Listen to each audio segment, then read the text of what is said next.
ಸ್ನೇಹಿತರೆ, ಜ್ಯೋತಿಷ್ಯ ಶಾಸ್ತ್ರದಲ್ಲಿ ಗುರುಗ್ರಹಕ್ಕೆ ಮಹತ್ವಪೂರ್ಣವಾದ ಸ್ಥಾನವನ್ನು ನೀಡಲಾಗಿದೆ.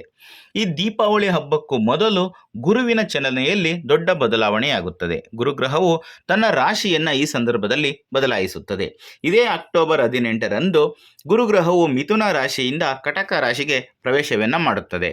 ಇದರ ನಂತರ ಡಿಸೆಂಬರ್ನಲ್ಲಿ ಗುರುಗ್ರಹವು ಪುನಃ ಅದೇ ರಾಶಿಯಲ್ಲಿ ವಾಪಸ್ಸು ಅಂದರೆ ಹಿಮ್ಮುಖವಾಗಿ ಚಲಿಸುತ್ತದೆ.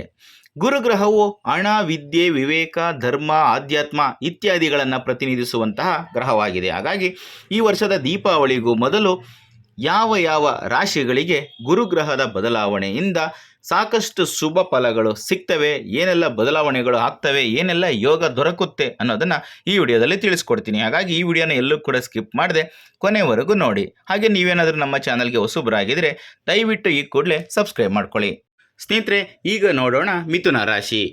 ಮಿಥುನ ರಾಶಿಗೆ ಸೇರಿದ ಜನರಿಗೆ ಗುರುಗ್ರಹದ ಈ ಬದಲಾವಣೆಯಿಂದ ಲಾಭಗಳು ಹೆಚ್ಚಾಗಿ ಸಿಗುತ್ತವೆ. ಈ ರಾಶಿಗೆ ಸೇರಿದ ಜನರು ಈ ಅವಧಿಯಲ್ಲಿ ಅತ್ಯಂತ ಹೆಚ್ಚಿನ ಶುಭ ಫಲಗಳನ್ನೇ ಪಡೆಯುವ ಯೋಗವಿದೆ. ಈ ಅವಧಿಯಲ್ಲಿ ಮಿಥುನ ರಾಶಿಗೆ ಸೇರಿದ ಜನರಿಗೆ ಗುರುಗ್ರಹದ ಅಪಾರ ಅನುಗ್ರಹದಿಂದ ಹೆಚ್ಚಿನ ಧನ ಸಂಪತ್ತನ್ನು ಗಳಿಸುವ ಅತ್ಯುತ್ತಮವಾದಂತಹ ಅವಕಾಶಗಳು ದೊರಕುತ್ತವೆ.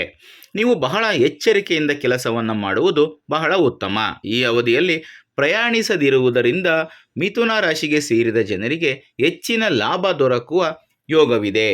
ಪ್ರಯಾಣವನ್ನು ಕಡಿಮೆ ಮಾಡುವುದು ಒಳ್ಳೆಯದು. ಈ ಅವಧಿಯಲ್ಲಿ ಗುರುವಿನ ಚಲನೆಯಲ್ಲಿ ಆಗುವ ಬದಲಾವಣೆಯಿಂದ ಮಿಥುನ ರಾಶಿಗೆ ಸೇರಿದ ಜನರ ಒತ್ತಡಗಳೆಲ್ಲ ದೂರವಾಗುತ್ತವೆ ಹಾಗೂ ಮಾನಸಿಕ ಶಾಂತಿಯನ್ನು ಪಡೆಯುವ ಯೋಗವು ಕೂಡ ಲಭಿಸುತ್ತದೆ.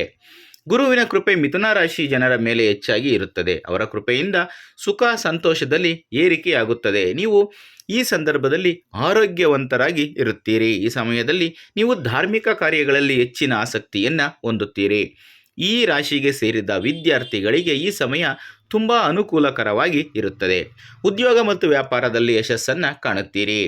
ಇನ್ನು ಮುಂದಿನ ರಾಶಿ ಕನ್ಯಾ ರಾಶಿ.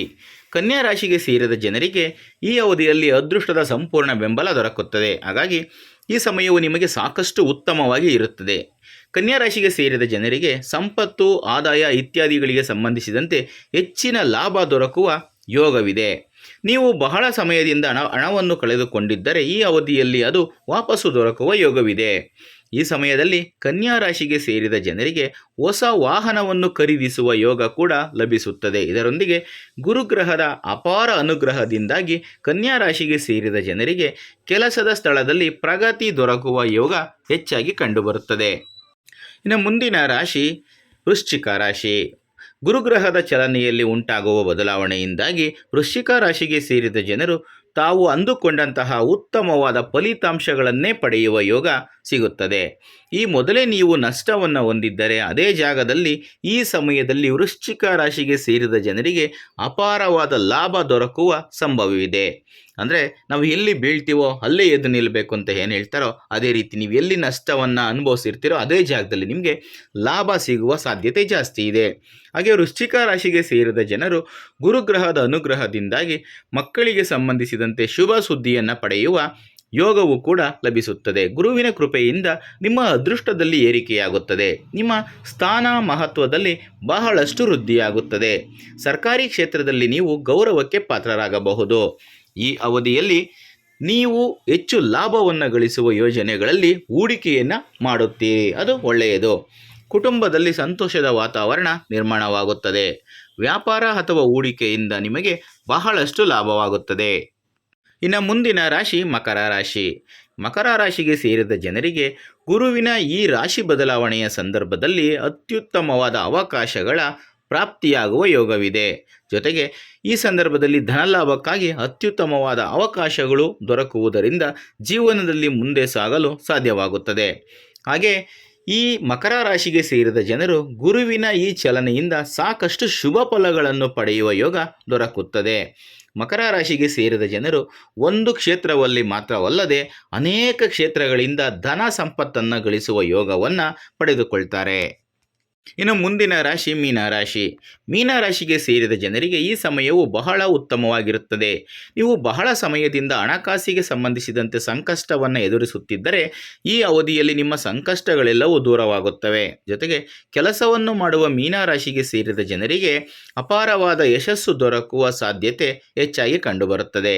ವಿಶೇಷವಾಗಿ ನೀವು ಯಾವುದಾದರೂ ಸ್ಪರ್ಧಾತ್ಮಕ ಪರೀಕ್ಷೆಗೆ ತಯಾರಿಯನ್ನು ನಡೆಸುತ್ತಿದ್ದರೆ ಈ ಅವಧಿಯಲ್ಲಿ ಗುರುದೇವನ ವಿಶೇಷ ಅನುಗ್ರಹದಿಂದಾಗಿ ನಿಮ್ಮ ಎಲ್ಲ ರೀತಿಯ ಪ್ರಯತ್ನಗಳಿಗೆ ಯಶಸ್ಸು ದೊರಕುವುದರಿಂದ ಸುಖ ಸಮೃದ್ಧಿಯಿಂದ ಕೂಡಿದ ಜೀವನವನ್ನು ನಡೆಸುವ ಅವಕಾಶ ನಿಮ್ಮದಾಗಿರುತ್ತದೆ.